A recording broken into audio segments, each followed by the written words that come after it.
history and author of A Great Man as Common. And this is just the first of a series of online events, book lunch, and for the book A Great Man as Common. And we're just going to just kick off with just talking a little bit about the book, and going to do a quick short reading, and then we're going to take it from there. And if you... Thanks, Daniel. Thank you for the invitation. For those who can hear me, I have dual roles today. I'm a proud wife, but also just going to be interviewing Daniel with a few short questions I hope you can hear, just to see if it can give us kind of an overview of what this book is all about. So I guess the first question that comes to my mind is, why write the book in the very first place? Okay, so this is a quite interesting story. The book came about as a point of reflection following burying my father, and I think I was in conversation with my wife and just reflecting about everything that happened. And my wife just made a flippant comment about, oh, you can just write about this. And then I took it from there, and the idea was born, and I wrote this novel, which is inspired basically by my father.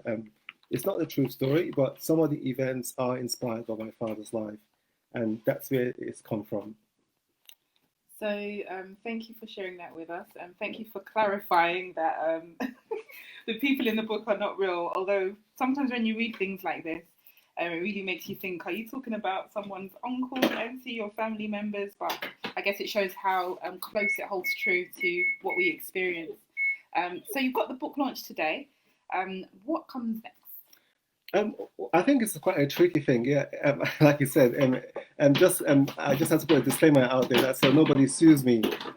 Yeah, so it is based on my father's life, and some events would have some relations to things that happened in my father's life, but I'm not speaking about anyone in particular. Maybe sometime in particular, it's a character, and I've not based it on anybody else apart from my father. So hopefully nobody sues me going forward from here.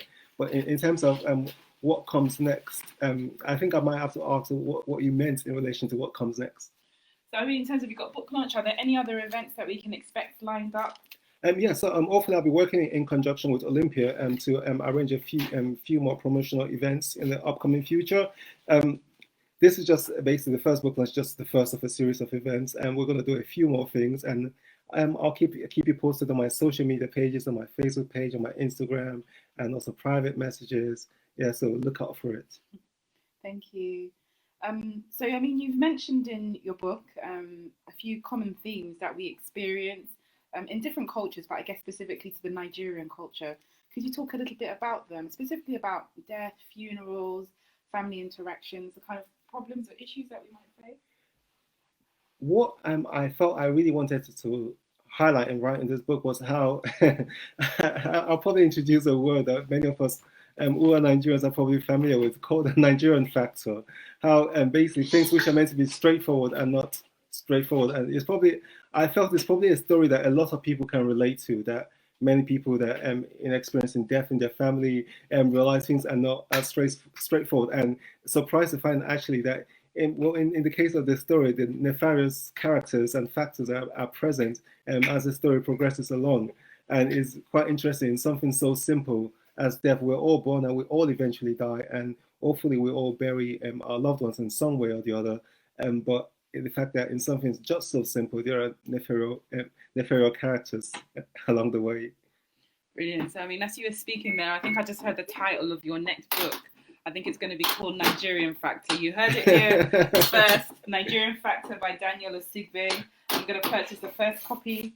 So thank you for sharing that with us. I think that brings us naturally onto a bit that I'm looking forward to, which is you reading a section of your book. If that's okay? That is absolutely fine. So I hope you can hear me. Just my daughter in the background. Can't do anything. Can't get rid of her. Don't plan to, but hope you just enjoy with us. Okay, so I'm reading from chapter 5. I don't know if anyone started reading the book already. The officers. At 8 p.m. exactly, 4 police officers, all clad in black, followed the children into the compound. They went upstairs with the torches of the officers leading the way because there was no light. The children had spent 4 good hours at the station before the officers were convinced to come. They knew the officers could have made that decision in 10 minutes if they had just given them a wall of cash. That wasn't a luxury the children could afford. Instead, they spoke to about 3 different ranking officers. Each of them gave a written statement, and then the commissioner decided, after going for dinner at home and coming back, that it was a case worth pursuing. They set off an hour after that they had made this decision. They ran into Modupe as they came to the top veranda. Hey. She had seen them from the top veranda, and she had now taken up a position outside Pa Otutu's door. Madame, said the female officer, we have come to see Pa Otutu and check what state he is in, as we are suspicious of some form of abuse. Don't speak any grammar to me, you stupid woman, Modupe said in response. The officer then asked for the key, to which Modupe replied, I don't know where it is. I'm standing outside because I can't find it.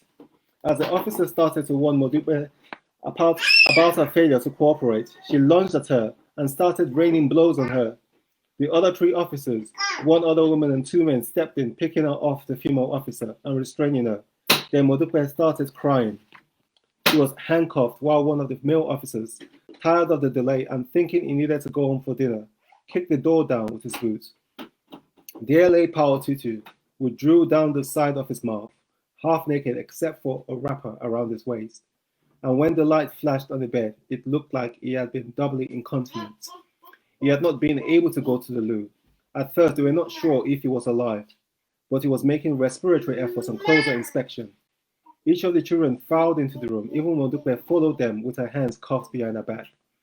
Essay and Ben quickly crouched down, slapping his cheeks, to which Pa Otutu responded with a low moan. The officers jumped on Modupe and started beating her. The brothers picked up their father and started making their way out of the room and downstairs. The beating stopped as Pa Otutu was moved, and although one female officer kept her arm in the crook of Modupe's arm, the others helped to carry Pa Otutu downstairs. They took them to the taxi stand in mile 12 and advised them to take Pa Otutu to the hospital as soon as possible, and at least one of them to report to the station in the morning. Thank you so much for reading that piece. I guess what calls out to me, and I think when people listen to this, they'll pick on different parts that really resonate with them. But it's when you have a sick relative and they're abroad. I mean, have you got any comments? Just thinking of your other daytime job. What do you think about kind of healthcare in Nigerian society and dealing with it when you've got a sick relative on the other side of the shores? I think I try to paint a little bit of a picture.